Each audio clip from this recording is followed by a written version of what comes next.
히브리스는 누가 지었을까요? 히브리스의 저자에 대해서는 여러 가지 이론이 있습니다. 초대교회의 교부였던 터툴리안 같은 경우는 바나바가 기록했다 이렇게도 말하기도 하고, 또 종교개혁을 한 루터 같은 경우는 이거는 아볼로가 기록했다 이렇게 생각하기도 했습니다. 주장하고요. 현대신학자 중에 또 유명한 그 강해설교로 유명한 아드 핑크라는 분은 이거는 바울 사도의 작품이 틀림없다 이렇게 말하기도 했습니다.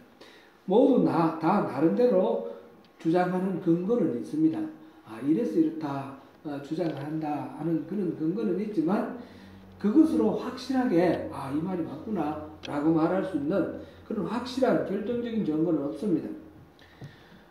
초대교회 때부터 이 히브리스에 대해서는 저자가 분명하지 않았습니다. 오리게네스라는 그 초대교회 교부가 이 히브리스의 저자는 하나님만 아신다 이렇게 말을 했습니다. 그 말이 맞는 것 같습니다.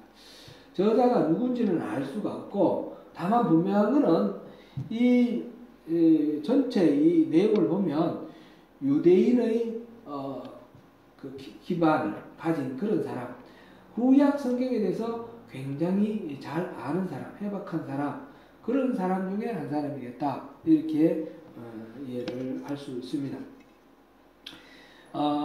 히브리스는 마지막에 말미에 보면 수신자들에 대한 인사들이 나오는데, 그 중에 뭐 약간의 이야기들 이런 걸 통해서 이거는 서신이구나, 서신의 형식을 빌었구나 하는 것을 좀 짐작을 할 수 있지만, 우리가 일반적으로 지금 바울 서신이라든지 그다음에 뒤에 나오는 야고보서라든지 요한 1, 2, 3서 뭐 이렇게 서신에서 보면 수신자가 있고 또 편지를 쓰는 발신자가 있고 안부 문안 인사가 있고 그 다음에 이렇게 들어가는데 그런 게 하나도 없죠. 바로 오늘도 보니까 옛적의 성자들을 통하여 바로 본론에 들어가는 것을 보면 이런 처음부터 편지로 쓰여진 건 아닌 것 같은데, 그러나 그리고 그 내용을 보면 설교에 가까운 그런 내용입니다. 근데 설교에 가깝지만 편지의 형식은 갖추지 않았으나 어떤 특정한 독자들 두고 이렇게 썼구나. 그래서 통상적으로 이 히브리서를 서신으로 보낸 설교문이다 이렇게 말을 합니다. 우리도 그렇게 생각하면 좋겠습니다. 그러면 이 설교문을 서신으로 썼다면 누구를 대상으로 썼을까? 독자에 대해서 우리가 생각해 볼 수 있습니다. 히브리서는 히브리인들에게라는 그런 제목, 프로스 히브루 이래가지고 히브리인들에게 보내는 글 이런 뜻이죠. 다른 서신에서도 다 프로스라는 그런 그 말로 썼는데, 그러니까 이거는 히브리인들에게 보낸 편지다. 히브리인에게 보낸 설교 서신이다 이렇게 말할 수 있겠죠. 히브리인은 그러면 또 어떤 히브리인일까? 히브리인도 다양합니다. 예루살렘 중심으로 이 가나안 땅에 살고 있던 히브리인이 있고, 또 흩어져 살고 있는 수많은 나라의 디아스포라 그리고 유대인들이 또 있습니다. 히브리인이 바로 유대인이죠. 흩어져 있는 사람이 있는데, 그런 사람들 중에 특별히 그리스도를 영접한 사람, 예수를 믿는 사람, 그래서 디아스포라 중에 개종한 그리스도인을 대상으로 했다 이렇게 보면 좋겠습니다. 그 필자가 이걸 기록한 기자가 구약 성경에 해박했다라고 앞서 말씀드렸는데, 마찬가지로 독자들도 이거를 잘 이해하는 사람, 독자들이 잘 이해하도록 이걸 구약 성경을 많이 인용을 하고 구약적 배경을 가지고 지금 설명하는 것을 보면 그 독자들도 다 구약 성경에 해박한 유대인들이다 이렇게 알 수가 있겠고요. 지역적 기반으로는 주로 예루살렘이나 알렉산드리아, 로마 이 세 도시를 중심으로 많이 거론이 되었습니다. 그런데 끝에 보면 13장 24절에 이달리아에서 온 자들도 너에게 문안하느니라. 이 독자들에게 이제 누구누구가 문안한다라고 말을 하는데 이달리아에서 온 사람들이라고 그랬어요. 이달리아가 어디예요? 바로 로마 아니에요, 그죠? 그러니까 이 글을 읽는 사람들은 로마에 있는 사람들이구나 이렇게 짐작을 할 수가 있습니다. 그리고 히브리서에는 이른바 배도, 이 진리에서 떠나가는 것, 예수를 믿는 데서 떠나가는 이 배도에 대한 경고가 5번이나 나옵니다. 하나님의 빛을 본 후에 돌이키며 뭐 이런 식으로 떠나가는, 은혜를 받고 하나님으로부터 떠나가는 경우에 대한 그런 경고, 이 배도에 대한 경고가 5차례나 등장합니다. 이 말은 지금 히브리서를 읽는 이 독자들에게 배도의 유혹이 아주 강하게 지금 오고 있다라는 것을 알 수가 있습니다. 그러한 배도의 위협 속에, 유혹의 위협 속에 힘들어하는 그 사람들을 향해서 그렇게 우리가 믿는 예수님은 이런 분이다, 배도하면 절대로 안 된다 하는 그 목자의 마음, 불타는 목자의 마음을 이 히브리서에서 잘 발견할 수 있습니다. 히브리서가 기록된 시기는 그래서 이러한 배도의 위협과 연관되어서 생각할 수가 있습니다. 기독교에 대한 박해가 여러 차례 이 로마 시대에 보면 10차례 이렇게 나오고, 그 다음에 나중에 콘스탄티누스 대제 때 기독교가 국교로 되는데, 초기에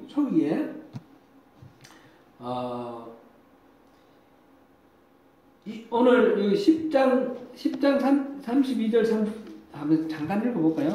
이거는 띄우지 않는 부분인데, 히브리서 10장 32절 33절 한번 읽어보겠습니다. 34절까지 같이 읽습니다. 시작. 전날에 너희가 빛을 받은 후에 고난의 큰 싸움을 견뎌낸 것을 생각하라. 혹은 비방과 환난으로서 사람에게 구경거리가 되고, 혹은 이런 형편에 있는 자들과 섬기는 자가 되었으니, 너희가 갇힌 자를 동정하고 너희 소유를 뺏기는 것도 기쁘게 당한 것은 더 낫고 영광 소유가 있는 줄 알미라. 아멘. 지금 이미 한번 큰 박해를 받았다는 것을 알 수 있죠. 사람들로부터 조롱도 당하기도 하고, 가지고 있는 소유, 재산도 뺏기기도 하고, 어려움을 당했다는 것을 알 수가 있습니다. 그리고 12장 4절을 한번 보겠습니다.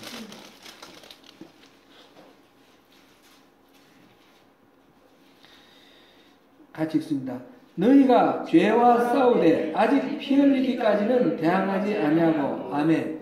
지금 죄와 싸우고 있는 그런 상황인데, 피 흘리기까지는 아는 그런 아주 극한까지는 가지 않았지만 아주 심각한 그런 상황이 있다는 것을 알 수가 있습니다.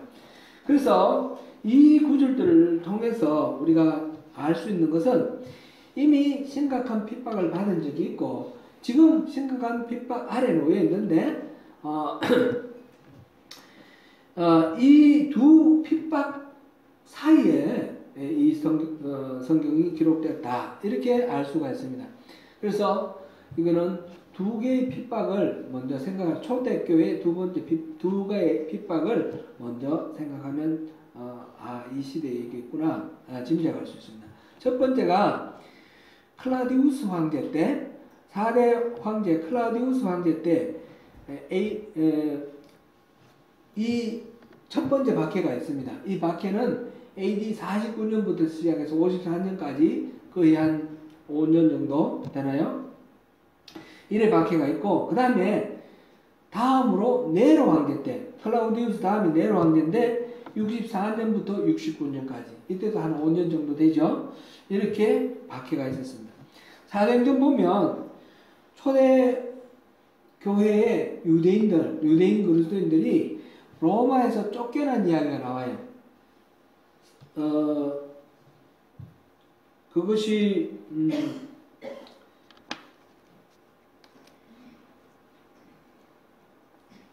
사도행전 18장 2절에 나오는데요. 18장 2절에 보면 바울 사도가 고린도에서 브리스길라와 아굴라라는 사람을 만났는데 이 사람들은 본도에서 난 사람인데 로마에서 쫓겨났다. 그런 이야기가 나와 있어요. 그걸 글라우디오 왕 때 쫓겨났다. 그리고 역사적 사실하고 일치가 되죠. 그래서 이 기록을 통해서 클라우디우스 왕 때 쫓겨난 것을 우리가 확인할 수 있습니다. 이거는 조금 역사적 상황을 약간 살펴볼 필요가 있는데 길게는 볼 필요가 없고요. 바울 사도, 사도행전에 보면 바울 사도가 선교여행을 갈 때 맨 먼저 어디를 찾아가죠? 유대인들의 회당을 찾아갑니다. 유대인들의 회당을 찾아가서 거기서 성경, 그 구약 성경이죠. 성경을 읽고 그것을 해설하는 걸 통해서 그 성경에 약속되었던 메시아가 오셨다. 그분이 바로 예수님이다. 이걸 전하는 거예요. 이렇게 전하니까 그 말을 듣고 많은 사람들이 회심을 하고 예수를 믿는가 하면 반대로 이 이단들이다 해서 심각하게 이렇게 갈등을 일으키는 그런 것들이 바울 사도가 가는 곳곳마다 일어나는 것을 봅니다. 유대인들에게 있어서 예수님을 믿는 것은 하나님을 대적하는 거다. 이렇게 받아들여지기도 하는 거죠. 바울 사도 자체가 그렇게 예수 믿는 사람들을 핍박하던 사람 아닙니까? 그렇게 유대인들 사이에 먼저 이 복음이 전해지는데 복음이 전해질 때에 이런 심각한 갈등들이 이렇게 일어난다는 것을 볼 수 있습니다. 로마 교회도 마찬가지입니다. 로마 교회는 누가 가서 전도해서 세워진 교회는 그런 기록은 없습니다. 아마 오순절 때 마가의 다락방에서 제자들이 성령 강림을 체험하지 않습니까? 그래가지고 밖에 나가서 복음을 전하고 베드로가 한 번 설교를 했을 때 3,000명이 했음하고 이런 놀라운 사건이 있지 않습니까? 그럴 때에 그때 오순절을 명절을 지내기 위해서 몰려왔던 디아스포라 유대인들이 그 성령을 체험한 거예요. 목격하고 체험하고 그래서 각자 자기가 살던 곳으로 돌아갔는데 돌아가서 교회를 세웠다. 이렇게 보는 거죠. 대표적으로 로마 교회가 바로 그렇게 오순절 때 디아스포라 유대인들이 그 순례를 위해서 예루살렘 갔다가 성령의 그 일하심을 보고 돌아가서 그것을 믿고 교회를 세운 거로 그렇게 봅니다. 이렇게 돌아간 유대인들 중에서 기독교가 생겼잖아요.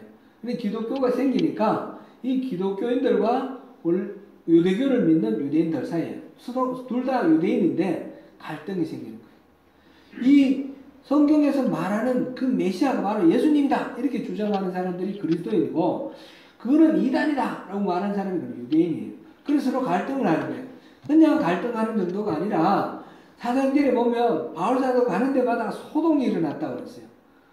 이 유대인들이 이 그리스도인들을 잡아서 때리고 죽이고 그렇게 하는 거예요. 바울 사도도 돌에 맞아서 죽은 줄 알고 이렇게 간 그런 경우도 있지 않습니까? 그러니까 그 간 곳마다 난리가 난 것처럼 이 로마에서도 이 두 부류가 갈등하고 소동을 일으키는 거예요. 그래서 이들이 너무너무 난리를 많이 치니까 글라우디오 황제가 유대인 중에 그리스도인이나 유대교도나 그 차이는 인식을 못하는 거예요. 로마인 입장에서는 유대인들은 맨날 자기들끼리 싸우네. 그래가지고 전부 나가. 그래서 로마에서 추방시켜버린 거예요. 그게 글라우디오 황제의 추방입니다. 로마 추방이 이게 AD 49년에 있었습니다.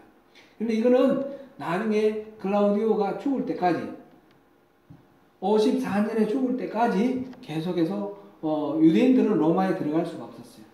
그래서 다른 곳으로 흩어졌는데 브리스길라와 아굴라 같은 경우는 그래서 고린도로 갔다가 에베소로 갔다가 이러다가 나중에 다시 로마로 돌아가죠. 이 추방령은 글라우디우스가 죽고 네로가 다음으로 이어서 황제가 되고 난 뒤에 네로가 그거를 해제를 시켜줍니다. 그래서 정상적으로 다시 돌아가서 이렇게 생활을 하기 시작합니다. 로마서에 보면 유대인과 이방인의 갈등 이런 이야기가 많이 나오는데 그건 교회 안에서 유대인과 이방인의 갈등이 심했습니다. 왜 그랬냐면 이 원래는 교회의 리더들은 유대인이잖아요. 그랬는데 이 유대인들이 다 추방되었을 때 그때 교회 리더는 누구였어요? 이방인들이었어요. 이방인들. 근데 추방되었던 유대인들이 다시 돌아왔어요. 그리고 교회 안에 서로 이렇게 갈등이 있는 거예요. 같은 그리스도인 사이에 갈등이 있는 그런 내용들이 로마서에 반영되어 있습니다. 이런 상황, 그래서 그런 상황 속에서 교회가 흘러가는데 이 네로가 AD 64년에 로마에 큰 화재가 일어났습니다. 큰 화재가 일어났는데 사람들이 이건 네로가 불을 지른 거다. 그건 아마 사실일 거예요. 확실하게 역사적으로 뭐 결론은 안 냅니다. 그러나 가장 유력한 설은 네로가 이 스스로 예술가라고 그렇게 자칭하면서 도시에 불을 질러가지고 불타는 거, 불 구경하는 데서 시를 짓고 막 이렇게 하는 거예요. 이게 이제 코바디스 이런 영화에 보면 그렇게 나와 있죠. 이게 이제 통설입니다. 그랬는데 사람들이 네로가 불을 질렀다는 것을 이 소문이 돌아가니까 전부 분노하죠. 시민들이 분노를 하고 황제를 죽이자. 그러니까 황제를 죽이려고 하니까 이 황제가 급하니까 기독교도들이 불을 질렀다. 그렇게 또 소문을 내가지고 기독교들을 탄압을 하는 거예요. 그때부터. 옛날에 그 일제시대 때 관동 대지진 일어났을 때 지진이 일어나가지고 완전히 난리가 났는데 조선 사람들이 그 우물에 독약을 넣었다 이래가지고 일본 사람들이 조선 사람들을 막 죽이고 막 그랬습니다. 그 문제의 그 어려움을 예봉을 피하기 위해서 책임을 지지 않기 위해서 엉뚱한 희생양을 갖다 세우는 거죠. 바로 이 로마 시대에 네로 황제 때 그 화재가 났을 때 희생양으로 기독교도들을 삼은 거예요. 그래서 이들을 죽이고 수많은 사람들이 붙들려 가가지고 사자밥이 되고 또 십자가에 달려서 죽기도 하고 화형도 당하고 이렇게 됐습니다. 지금 히브리서는 이러한 상황을 배경으로 하고 있는데 특별히 네로 황제 때 지금 1차 박해 때는 유대인들이 전부 쫓겨났어요. 그때는 유대교도나 기독교도나 함께 쫓겨났는데 다시 돌아왔는데 지금 2차 박해가 일어나는데 이번에는 유대교는 건드리지 않고 유대교에는 자유를 주고 기독교도만 박해를 하는 거예요. 똑같이 유대인들이라고 생각할 때에 이때는 아직까지 기독교와 유대교가 확연히 나눠지기 전입니다. 유대인들 중에서 예수를 믿는다는 것 때문에 죽임을 당하는 거예요. 그럼 예수를 안 믿고 그냥 옛날처럼 그런 하나님 섬기는 그 유대교로 머물러 있으면 죽임을 당하지 않는 겁니다. 그럴 때에 어떤 문제가 생기겠습니까? 예수를 믿는 사람들에게 믿지 마라. 다시 돌아오라. 유대교로 다시 돌아오라는 그런 유혹이 강력하게 오는 겁니다. 이거는 그냥 예수 믿는 것 때문에 핍박당하고 어려움 당하고 그 정도가 아니고 일도 못할 뿐만 아니라 들키면 잡혀 죽습니다. 생명이 걸려있는 것입니다. 그렇기 때문에 살기 위해서 배도하기도 하는 거죠. 수많은 배도가 일어납니다. 그래서 이러한 것을 배경으로 해서 히브리서가 지금 우리가 믿는 예수님이 어떤 분인지 아냐. 예수님은 이런 분이다. 절대로 이 예수님 믿다가 다시 예수님을 배반하면 안 된다. 그걸 이제 히브리서에서 말고 딸도록 지금 얘기하고 있는 거예요. 예수님은 천사보다도 우월하고, 예수님은 우리가 그렇게 위대한 분으로 알고 있는 모세보다도 더 위대하고, 또 제사장 중에 제사장 아론보다도 위대하고, 어떤 누구보다도 위대하다. 예수님은 이런 분이시다. 세상에 누구와도 비교할 수 없는 그런 특출한 분이시다. 우리 예수님을 우리가 믿어야 된다. 그렇게 말하는 것입니다. 이게 히브리서 내용의 골자입니다. 앞으로 자세히 살펴보겠지만 예수님을 믿는 것은 그렇게 중요하고 우리가 놓칠 수 없는 그런 진리다. 그렇게 말하고 있습니다. 그래서 히브리서는 제5의 복음서다. 이렇게 말합니다. 복음서가 있죠. 마태복음, 마가복음, 누가복음, 요한복음. 4개의 복음서는 다른 성경하고 다르게 특징이 뭐예요? 다른 성경하고 구분되는 특징은 뭡니까? 이 4개의 성경, 복음서의 공통점이기도 하고 다른 성경하고 구분되는 특징은 뭡니까? 예수님에 대한 이야기입니다. 그죠? 예수님에 대한 이야기. 마태복음은 왕으로 오신 예수님에 대해서 얘기를 하고 있습니다. 메시아, 왕으로 오신 예수님. 마가복음은 뭐라고 말할 수 있을까요? 종으로 오신 예수님. 종으로 오신 예수님에 대해서 말하고 있습니다. 누가복음은요? 인간으로 오신 예수님. 그 다음에 요한복음은 어떤 예수님을 말하고 있어요? 하나님의 아들로 오신 예수님. 그리고 이 네 복음은 다 예수님이 어떤 분이시다 라고 말하는 거예요. 그 다음에 사도행전부터 시작해서 다른 신약 성경에 예수님을 이렇게 다루는 성경은 없어요. 요한계시록에도 예수님은 잠깐 나오지만 예수님을 본격적으로 다루는 성경은 아니에요. 그죠? 유일하게 히브리서가 처음부터 끝까지 예수님을 다루고 있어요.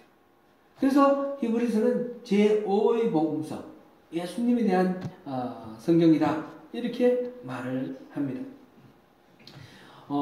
히브리서가 우리 앞으로 이제 히브리서를 볼 텐데 히브리서가 어떤 것인가 우리 전체적으로 한번 이렇게 어떤 배경에서 기록되었고 주요 골자가 뭐고 하는 것을 살펴보았습니다.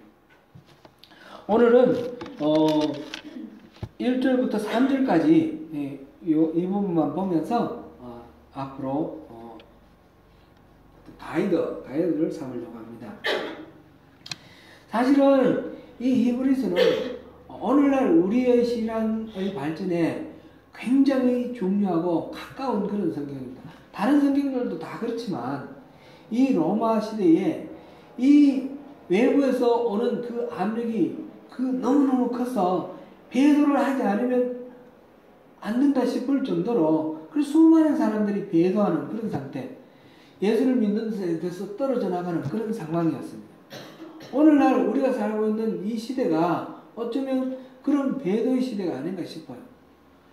외부에서 뭐 예수를 믿는다고 감옥 보내거나 또는 뭐 어떤 죽인다거나 그런 식의 박해가, 직접적인 박해가 있는 것은 아니지만 예수를 믿는 것이 다른 어떤 가치에 의해서 그게 진리인가? 아닌가? 묵고 이런 거 믿어야 되나? 이런 생각이 들게 하는 그런 강한 압력들이 외부에서 있다는 거죠. 오늘날 예수 믿는 것은 참 쉽지 않습니다. 우리는 제가 이제 저희 아들이 또 신학을 하면서 목회를 한다고 그러는데 가만히 생각해 보면 저 아이의 장래에 그 목회의 환경은 어떨까? 참으로 참 암담하다라는 그런 생각이 들어요. 하나님 도와주시지 아니하시면 절대로 안 되는, 지금 이때까지와의 환경과는 전혀 다른 그런 환경이죠. 오늘날 젊은이들이 예수를 믿는 것이 참 너무너무 어려워. 우리 이 자리에 있는 여러분 젊은이들이 너무너무 귀한 그런 시대입니다. 저희들이 학교 다닐 때만 해도 대학에 들어가면 이렇게 서클이 있는데 기독교 동아리들이 많이 있었어요. 요즘은 대학교에서 이 기독교 동아리가 맥을 못 춘다 그래요. 그 기독교 동아리 떳떳하게 가지를 못한다 그래요. 진짜 믿음이 굳은 사람들 가기는 가지만은 그만큼 옛날하고 다르게 분위기가 적대적이고 좋지 않다는 거죠. 부정적이라는 거죠.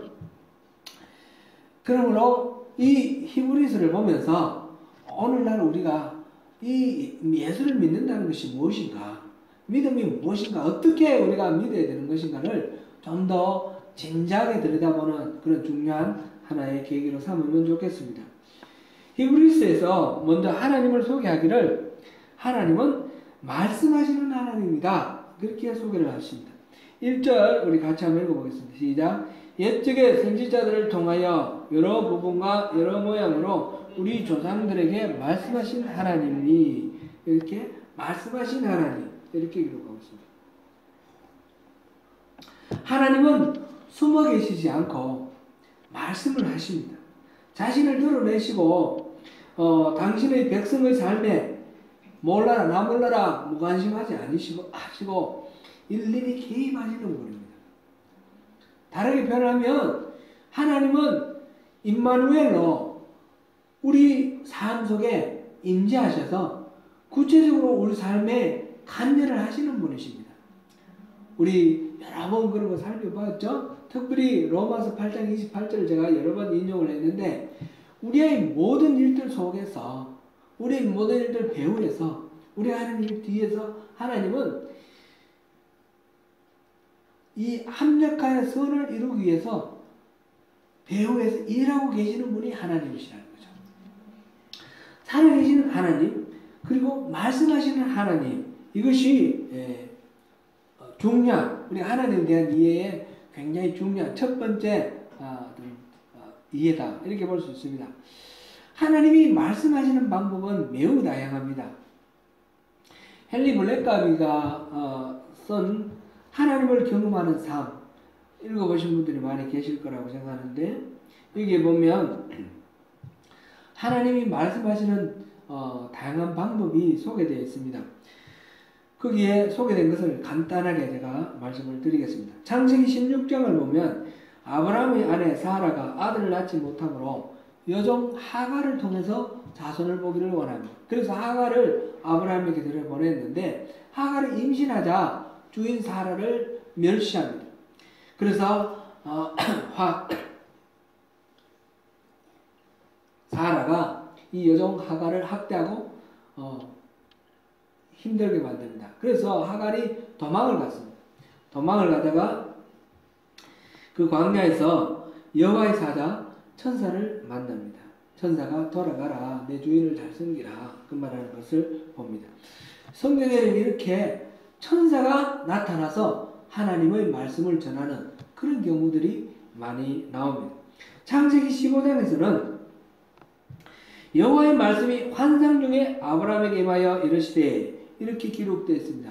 환상을 통해서 하나님이 말씀하시기도 합니다. 창세기 28장에서는 형을 피해 도망가던 야곱이 베델에서 돌베개를 메고 잠을 자는데, 그 꿈속에서 사다리가 내려와서 천사가 오르락내리락 하는 것을 봅니다. 곧 하나님은 꿈을 통해서 말씀하시기도 합니다. 출애굽기 28장 30절에 보면 우림과 둠밈을 주시는데, 이 우림과 둠밈을 통해서 이 판결의 그랬는데, 우림과 둠밈을 통해서 말씀을 하십니다. 예레미야 28장에 보면 토기장의 비유가 나옵니다. 하나님이 비유의 말씀을 통해서도 말씀하십니다.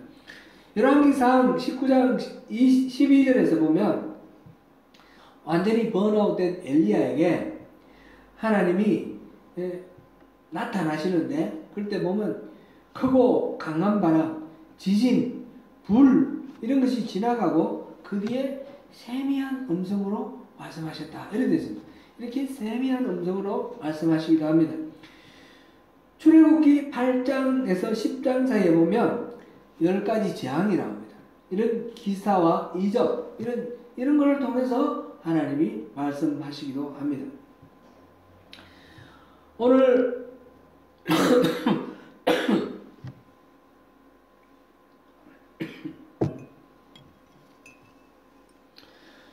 오늘 본문 1절에서는 여러 가지 모양으로 또 여러 부분에서 조상들에게 말씀하셨다 그랬는데, 그 말씀하신 것들은 다 기록이 되어 있는 것이 바로 성경이죠.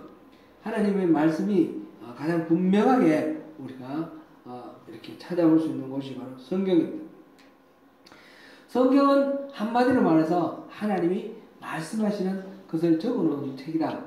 하나님의 자기 계시, 자신이 누구인지, 자신의 마음이 무엇인지 그것을 기록해놓은 책이다. 이렇게 볼 수 있습니다. 어떤 분은 이 성경을 하나님의 러브레터 이렇게 표현을 했는데, 하나님이 우리를 얼마나 사랑하시는지, 그럼 어떻게 사랑하시는지, 하나님의 그 사랑의 그 정도와 방법, 이런 것들을 다양하게 기록해 놓은 것이 바로 성경이다. 이렇게 말하기도 합니다. 그러므로 우리는 성경을 읽으면 하나님의 뜻을 알 수 있습니다. 그런데 이것을 계시라고 그러는데, 계시는 우리 에베소서 할 때 미스테리온이라는 그 단어를 배웠습니다. 비밀이라고 그랬는데, 이 미스테리온은 시크릿하고 다르다 그랬죠. 시크릿은 일부러 감춰 놨다가 보여주면 다 알 수 있는 것입니다. 비밀로 했다가 그걸 말하면 이제 더 이상 비밀이 아니죠. 다 알게 되는 거죠. 근데 하나님의 계시는 그런 시크릿으로 주어지는 것이 아니라 미스테리온으로 주는 거예요. 미스터리, 영어로 미스터리. 이거는 보여주시는데, 하나님 계속해서 계시를 하시고 보여주시는데, 이것은 신비라는 거예요. 눈이 뜨이면 보이고 그렇지 않으면 봐도 못 보는 거예요. 하나님은 말씀하시지만 들을 귀가 있는 자는 듣지만 들을 귀가 없는 자는 못 듣고, 볼 눈이 없는 사람은 못 보고 볼 눈이 있는 사람이 보는 거예요. 그래서 이 신비라고 그렇게 표현합니다. 하나님은 끊임없이 말씀하시고 자기 자신을 노출하십니다. 그런데 그것을 알기 위해서, 성경을 읽고 하나님의 그 뜻을 알기 위해서 우리는 어떻게 해야 됩니까? 성령의 도우심이 필요합니다. 그래서 지혜와 계시의 영을 달라고 우리가 기도해야 되고, 성령의 도우심을 받아서 하나님의 그 계시를 깨달아 하는 것입니다. 하나님은 늘 말씀하시는 분이다 라는 것이 오늘 이 첫 번째 말씀인데, 그 말씀하시는 걸 어떻게 알 수 있느냐, 더 알아들을 수 있느냐, 성령의 도우심이 필요하다는 것입니다. 그 다음에 하나님에 대해서 지금 계속해서 말씀을 하는데, 하나님이 말씀하시는데, 하나님 말씀 중에 가장 절정에 이르는 클라이막스는 다름 아니라 성경에 기록된 여러 가지 말씀이, 선지자를 통해서 기록한 말씀이 있지만 가장 클라이막스는 예수님이라는 거예요. 그 아들을 통해서 우리에게 말씀하셨다, 이렇게 되어 있습니다. 예수님이 바로 하나님의 계시의 클라이막스라는 것입니다. 그래서 이 아들을 만유의 상속자로 삼으시고 그로 말미암아 모든 세계를 지으셨다, 이렇게 말했습니다. 이 모든 날 마지막에 2절 처음에, 근데 이 모든 날 마지막은 미래에 다가올 어떤 날을 말하는 것이 아니라 하나님이 약속하셨던 그 날의 마지막, 드디어 그 날이 이루어진, 실현되는 날, 우리가 이야기를 할 때 마침내 또는 드디어 이런 표현을 할 수 있는 날이 있죠. 그날이 언제냐? 바로 예수님이 오신 날이에요. 예수님이 오신 날, 이 마지막 날에 바로 예수님을 통해서 하나님께서 그 자기의 계시를 완성시키신 것이에요. 그래서 오늘날 계속해서 그 마지막 날에 해당되는 것입니다. 예수님을 하나님께서 예수님을 통해서 말씀을 하셨는데, 자기를 계시하셨는데 두 가지 측면에서 지금 얘기하고 있어요. 3절에 보면 하나는 이는 하나님의 영광의 광채시요 또 그 본체의 형상이시다. 영광의 광채라는 거하고 본체의 형상, 이렇게 두 가지로 표현을 했습니다. 영광의 광채라는 건 뭐예요? 우리가 태양을 볼 때 빛으로 태양을 알 수가 있지 않습니까? 빛과 태양은 분리가 안 되지요. 바라보면 빛을 보고 태양이구나. 태양의 아이덴티티와 우리가 태양을 확인할 수 있는 빛, 그것이 일치되는 것처럼 예수님은 광채라는 거예요. 광채. 하나님의 아이덴티티가 있는데 그 아이덴티티가 우리 눈에 보이는 것이 바로 하나님의 그 영광의 광채, 바로 예수님이라는 거예요. 그리고 또 본질과 형체라고 이렇게 본체와 형상이라고 표현을 했어요. 본체와 형상. 하나님의 본체는 하나님이신데 그 본체가 우리가 볼 수 있는 형상, 이 쉐이프로 우리가 나타나신 분이 바로 예수님이다. 하나님은 영이시죠. 보이지 않는 분인데 그 영을 사람들이 알지 못하니까 인간의 육신을 입고 이 땅에 오신 분이 예수님이신 거예요. 인카네이션이라고 그러죠. 인카네이션. 그분이 바로 예수님이라는 거죠. 이거는 이제 플라톤의 그 이데아 사상을 이렇게 표현하는 그 표현법을 이게 적용한 것인데 복잡하게 우리가 생각할 필요는 없습니다. 왜냐하면 이것은 또 다르게도 표현이 되어 있습니다. 조금 이따가 보겠지만, 그래서 이 복음을 받아들이면 그리스도의 영광, 그리스도를 통해서 하나님의 영광을 볼 수 있고, 복음을 받아들이면 그리스도를 통해서 형상이신 그리스도를 통해서 하나님의 본체를 볼 수 있다라고 하는 것입니다. 곧 그리스도를 볼 때 하나님을 보는 것입니다. 빌립이 예수님께 하나님을 보여달라고 요청을 했습니다. 그랬더니 예수님께서 나를 본 자가 하나님을 본 것이다, 이렇게 말씀하셨어요. 요한복음 14장 8절에서 9절을 보시겠습니다. 같이 읽어봅니다. 시작. 빌립이 이르되 주여 아버지를 우리에게 보여주옵소서. 그리하면 족하겠나이다. 예수께서 이르시되 빌립아, 내가 이렇게 오래 너희와 함께 있으되 네가 나를 알지 못하느냐? 나를 본 자는 아버지를 보았거늘 어찌하여 아버지를 보이라 하느냐? 이처럼 예수님은 성자 하나님의 본체 형상이시기에 나중에 심판 때에 예수님이 다시 오시는데, 그럴 때는 아버지 따로 있고 아들 예수로 오시는 것이 아니라 예수님이 아버지의 권위를 가지고 아버지이신 그분이에요. 우리 아버지, 아들, 성령 이렇게 우리 나누지만 이분은 한 분이세요. 삼위일체, 그죠? 한 분이세요. 그렇게 아버지의 영광을 가지고 심판해 주러 오십니다. 참고로 빌립보서 2장 6절에서 7절까지를 다시 한번 보시겠습니다. 빌립보서 2장 6절에서 7절 같이 읽어봅니다.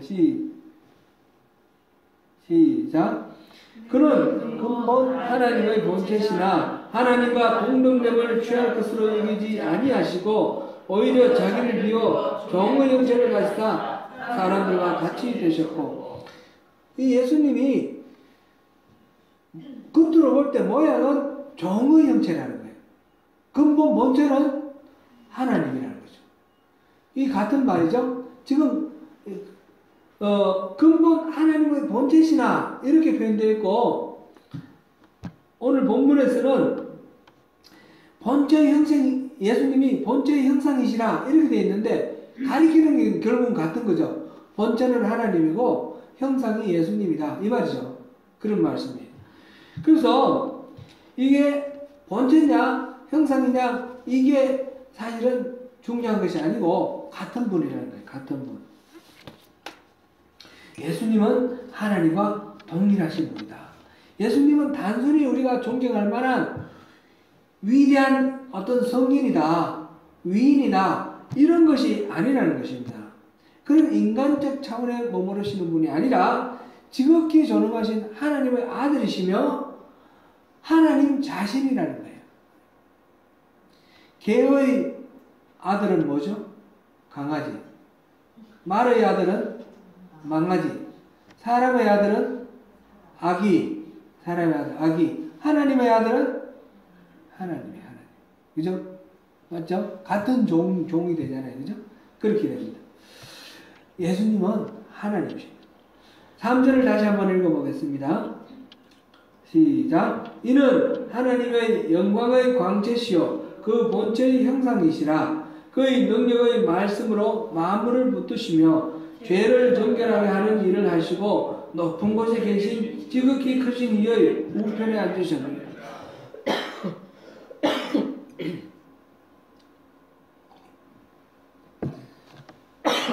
이 우편에 앉으셨다라는 것도 하나님 여기 앉아 계시고 예수님 오른쪽에 앉아 계시고 따로 앉아 계셨다 이런 뜻이 아니라 우편은 힘의 상징이에요.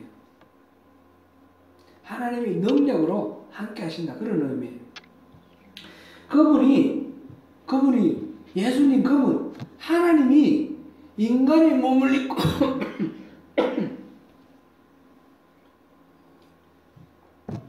하나님이 스스로 자신을 나타내기 위해서 말씀하시는 그 말씀의 하나로 인간의 몸을 입고 이 땅에 오셨어요. 하나님의 말씀이신 그분이 바로 예수님이세요. 그 예수님이 우리 가운데 오셨고 그분의 그 말씀의 능력으로 우리 모든 삶을 붙든다고 했습니다. 그리고 우리의 죄를 정결케 하신다. 예수님의 사역에 대해서 우리가 이제 여러 번 살펴봤으니까 우리가 그것을 함께하면서 뒤에 히브리서도 계속해서 나올 겁니다. 전체적으로 이렇게 요약해서 말하면 예수님이 오신 것이 우리의 모든 삶을 붙드시고 우리 죄를 정결케 하시고 그래서 하나님과 우리를 연합하게 하는 일치하게 하는 하늘 모두 우편에 앉아 계시는 그 예수님과 우리가 하나가 되게 하는 그런 일을 하시는 것입니다. 사랑하는 성도 여러분, 이제 우리 히브리서를 통해서 예수님이 어떠신 분이신지, 우리가 믿는 믿음이라는 것은 어떤 것인지, 우리가 믿고 하나님의 자녀가 되고 하나님 나라의 백성이 되는 것이 어떤 것인지에 대해서 자세히 살펴볼 것입니다. 하나님이 지금 아들 예수 그리스도를 통해서 우리에게 말씀하십니다. 하나님이 스스로를 나타내 보이시려고 말씀으로 이 땅에 오신 분이 바로 예수님이라 이렇게 말씀하십니다. 우리가 믿는 예수님은 그러므로 바로 하나님이십니다. 그 주님 안에서 우리가 승리하시는 우리 모두가 되시기를 축원합니다.